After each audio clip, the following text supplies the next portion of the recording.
Sorga di saat ini kami ada lagi dalam rumah dan ini kami sebagai para pengurus pada wadah sosial dan sebagai pengawas unit untuk kami sebagai jemaat yang adalah kegiatan latihan untuk bendahara yang kami. Untuk itu, datang berkat kehidupan kami agar senantiasa materi yang saya sampaikan oleh materi maupun kami yang juga akan menerima materi saat ini dapat berjalan dengan lebih baik sehingga apa yang menjadi maksud dan tujuan kami ada di saat ini itu semua dapat tercapai. Semuanya Tuhan untuk kemuliaan nama Tuhan. Di surga berdoa untuk teman-teman atau rekan-rekan yang sementara dalam perjalanan ke gereja ini, jaga lindungi mereka Tuhan agar kita terlibat di gereja ini dengan tidak kurang. Inilah doa teman kami yang dalam anak musik Tuhan yang selamat dan kita berdoa pada Tuhan dan Bapa itu. Amin.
Dokumen-dokumen yang pernah saya siapkan ketika kami berada di Pusat Pelata waktu yang lalu. Jadi itu semua saya sudah siapkan.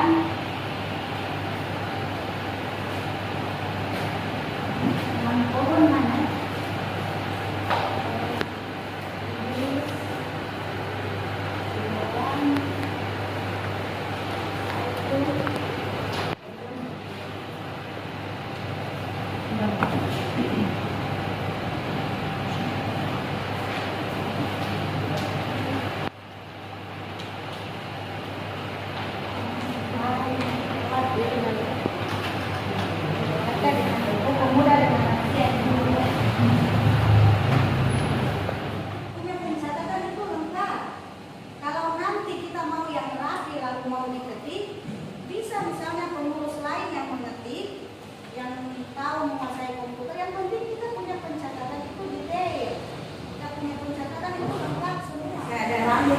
tentang apa sebenarnya bendahara itu.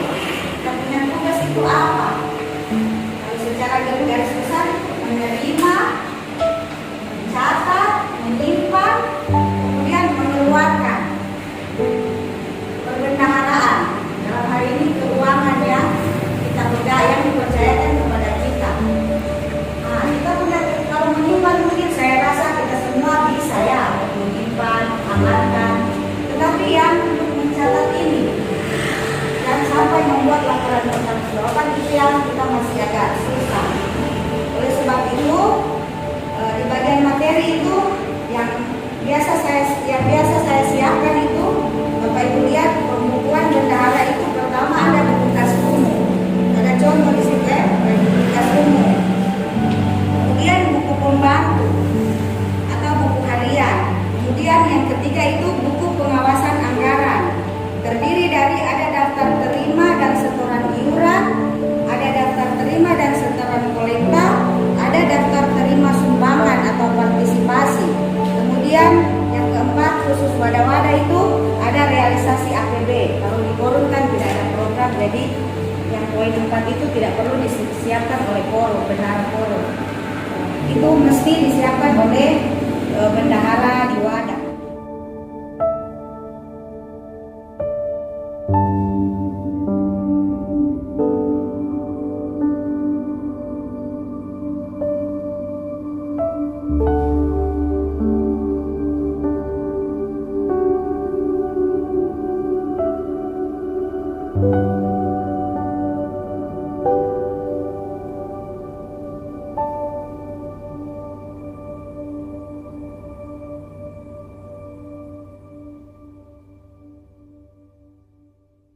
Rekapitulasi buku kas umum keuangan ini sudah per bulannya.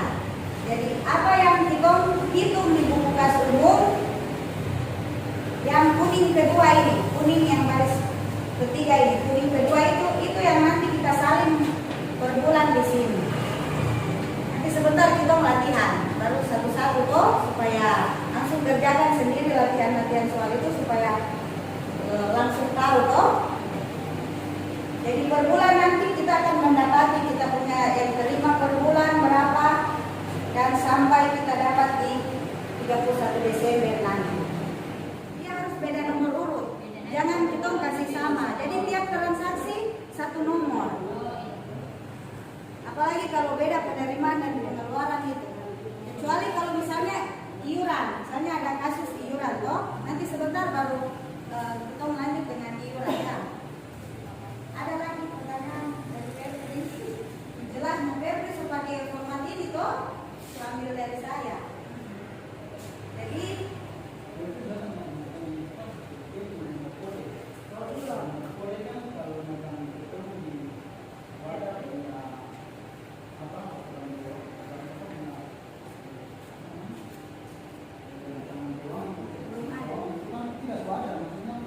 contoh kayak macam orang punya apa supaya cuma aplikasi di dalam pena buku awal itu kan tidak ada. itu satu kode. Jadi itu pakai kode itu supaya kita beli pena pakai kode itu. Seperti makan minum kan dia ada satu kode. Misalnya makan minum itu ada beli snack, ada beli prasmanan, apa dia pakai satu kode itu. Terus perjalanan dinas juga satu kode. Walaupun pada perjalanan dinas dalam daerah, luar daerah dia tetap ada buku tulis itu, buku harian apa-apa saja yang kita terima. Dari buku harian baru kita Mama Ike jangan dulu isi buku kas umum, bikin dulu soal itu di buku harian. Bikin buku harian dulu. Langkah pertama kita sama-sama bikin buku harian. Anggaplah kita ada di ibadah baru kita ada menerima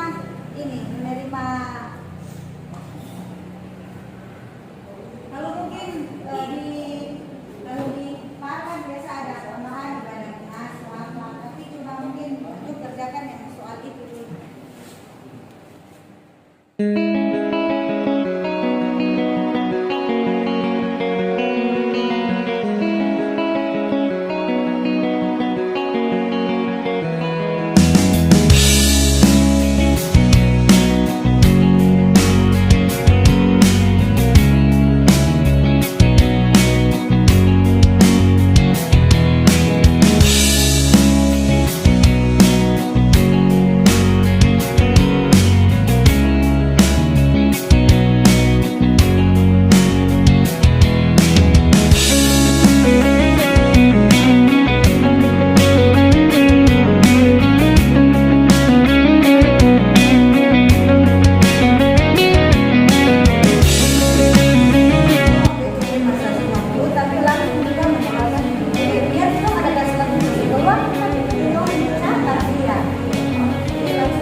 bulan 12.000 kali 5.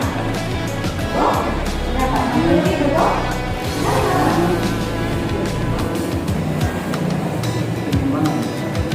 Tidak, ini maksudnya belum kerjakan yang soal ini.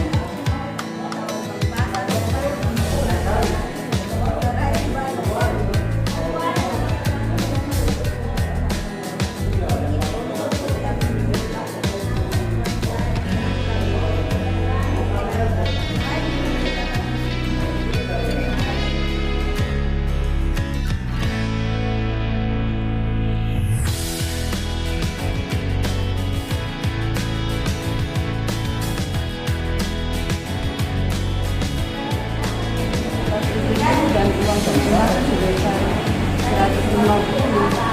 Itu mama ini sebelah yang tadi. Berarti tambah semua masih bisa.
Ini kan sebulan itu sampai ini, jadi baiknya bikin per bulan begini. Jadi nanti ini jadi begini. Karena yang bosan.